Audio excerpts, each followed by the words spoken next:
안녕하세요. 오늘 함께 살펴볼 자료는 무국태극과 아담이브, 3기능 체계의 통찰인데요. 네, 이게 동양 지역의 무국, 태극 개념하고요. 서양의 그 3기능 체계, 그리고 아담과 이브 신화까지 뭔가 연결점을 찾아보는 그런 내용입니다. 맞습니다. 이게 서로 다른 문화인데도 어떤 공통된 패턴이 있다는 거죠. 네, 시대를 관통하는 그런 보편적인 패턴을 탐구하는 게 목표인데요. 자, 이 흥미로운 연결고리 한번 같이 파헤쳐 보시죠. 네, 좋습니다. 우선 그 조르주 뒤메질의 3기능 체계부터 시작해야 할 것 같아요. 아, 3기능 체계요? 좀 생소한 분들도 계실 텐데요. 그렇죠. 이게 뭐냐면 그 인도 유럽 문화권 신화나 사회 구조를 보니까 공통적으로 세 가지의 핵심 기능이 나타나더라는 거예요. 세 가지 기능이요? 네. 첫째가 이제 주권이나 종교적인 거, 둘째는 전쟁, 정치 같은 거고요. 아하, 마지막 셋째가 생산, 풍요 이런 거죠. 예시 같은 게 있을까요? 예를 들면 트로이 전쟁 이야기 아시죠? 네, 거기 보면 헤라는 주권 종교, 아테네는 전쟁 정치, 네네. 그리고 아프로디테는 생산 풍요. 약간 이런 식으로 딱 맞아떨어진다는 거예요. 오, 재밌네요. 인도의 카스트 제도도 비슷해요. 브라만, 크샤트리아, 바이샤, 수드라. 이것도 그 구조를 반영한다고 보고요. 아, 그러니까 이게 그냥 우연이 아니라 유라시아 전역에서 발견되는 어떤 근본 원리가 아니냐, 뭐 이런 시각인 거죠. 그런데요. 이 3기능 체계를 주역의 천, 지, 인구조랑 연결하는 지점이 정말 눈길을 끌더라고요. 네, 그렇죠. 그 부분이 이 자료의 핵심 중 하나죠. 자료에서는 구체적으로 이걸 어떻게 연결하나요? 그냥 하늘, 땅, 사람 이렇게 단순히 일치시키는 건 아닐 것 같은데요. 네, 맞아요. 자료는 이렇게 설명을 해요. 하늘은 좀 초월적이고 수직적인 속성이 있잖아요. 네, 그렇죠. 그걸 이제 주권 종교 기능과 연결하고요. 땅은 현실적이고 수평적인 기반이니까 전징 정치 기능 이렇게요. 아, 그럼 사람은요? 이는요? 사람은 그 하늘과 땅 사이에서 조화롭게 생산 활동을 하면서 풍요를 이루는 존재 이렇게 보는 거죠. 생산 풍요 기능이에요. 그렇군요. 물론 이게 뭐 절대적인 건 아니고 이 자료가 제시하는 하나의 해석적인 관점인 거죠. 네. 그리고 이 천지인 구조의 근원에 무국과 태극이 있다고 설명한다고요. 맞습니다. 무국, 태극 이 개념이 또 중요하죠. 무국하고 태극. 이게 주역의 핵심 개념인 건 알겠는데 좀 더 쉽게 설명해 주실 수 있을까요? 네. 자료에 따르면 무국은 뭐랄까 모든 게 분화되기 이전 상태예요. 분화되기 전이요? 네. 모든 가능성이 그냥 하나로 뒤섞여 있는 시초의 상태, 혼돈 같기도 하고요. 아, 그럼 태극은요? 태극은 거기서 음과 양, 이 두 가지 상반된 힘으로 딱 나뉘는 거예요. 음과 양으로요? 네.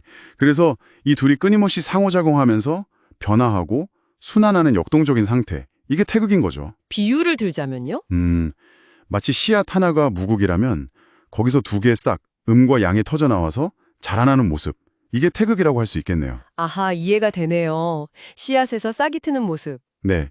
주역에서는 바로 이 무국에서 태극으로 전개되고 또 끊임없이 순환하는 게 우주의 근본 원리라고 보는 거고요. 흥미롭네요. 무국이라는 잠재 상태에서 태극이라는 역동적인 순환이 시작된다. 아, 근데 이 순환이라는 개념 어디서 좀 들어본 것 같지 않아요? 맞아요. 딱 떠오르는 게 있죠. 네. 그 조제프 캠벨? 그렇죠. 캠벨이 말한 영웅의 러정. 전 세계 신화에 나타나는 보편적인 서사 구조잖아요. 네. 출발, 실현, 귀환.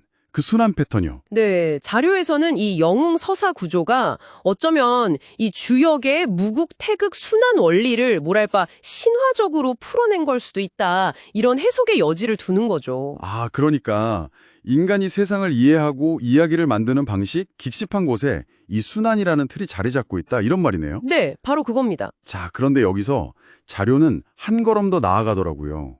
정말 대담한 시도인데 아담과 이브 이야기를 이 무국과 태극 개념으로 해석해요. 네, 그 부분이 정말 파격적이죠. 분리 이전의 아담을 무국 상태로 보고 이브와 함께하게 된 아담을 음양이 결합해서 순환하는 태극 상태로 본다. 구체적으로 어떤 점이 비슷하다고 보는 건가요? 자료는 이렇게 봐요. 아담 혼자 있을 때는 모든 가능성이 내재된 아직 분화되지 않은 하나, 즉 무국 상태인 거죠. 네, 완전한 상태. 그렇죠. 그런데 거기서 이부가 분리되어 나오면서 둘, 즉 음과 양이 되는 거고요. 아, 이 둘의 관계를 통해서 이제 뭐랄까 인류의 역사, 이야기가 시작되잖아요. 그걸 태극의 발현으로 해석하는 겁니다. 와. 창조 신화의 시작을 동양의 근원적 우주론으로 설명하려는 시도네요. 네, 굉장히 흥미로운 접근이죠. 더 나아가서는 뭐 오병이어의 기적이나 성경에 나오는 특정 숫자들 있잖아요. 네, 그런 것들도요. 네, 그런 것들도 주역의 원리, 그러니까 역학, 변화와 순환의 법칙을 탐구하는 학문이죠. 이걸로 해석될 가능성이 있다고 보는 거예요. 그렇군요. 동양과 서양의 정말 대표적인 서사, 또 철학을 삼기능 그리고 순환이라는 코드로 엮어내는 작업이네요. 그럼 이 분석이 우리에게 던지는 메시지는 뭘까요? 결국 인간이 세계를 인식하고 또 이야기를 만들어내는 방식에 어떤 보편적인 패턴이 있을 수 있다는 거겠죠. 보편적인 패턴이요. 네, 삼기능 구조라든지 아니면 지금 이야기한 순환 원리 같은 거예요. 겉보기에는 전혀 달라 보이는 동양의 우주론하고 서양의 신화 사이에 다리를 놓으려는 시도라고 볼 수 있고요. 다른 예시도 있을까요? 이런 관점에서 볼 수 있는 거요.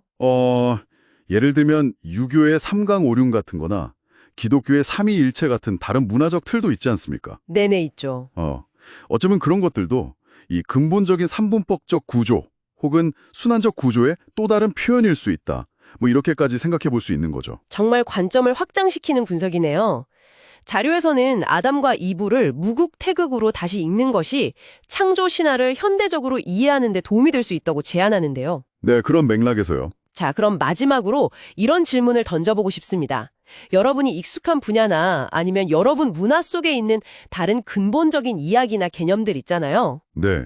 그런 것들 역시 오늘 우리가 살펴본 이 순환과 구조라는 렌즈 이걸 통해서 다시 한번 들여다본다면 혹시 예상치 못했던 어떤 숨겨진 패턴이나 새로운 의미를 발견할 수 있지 않을까요?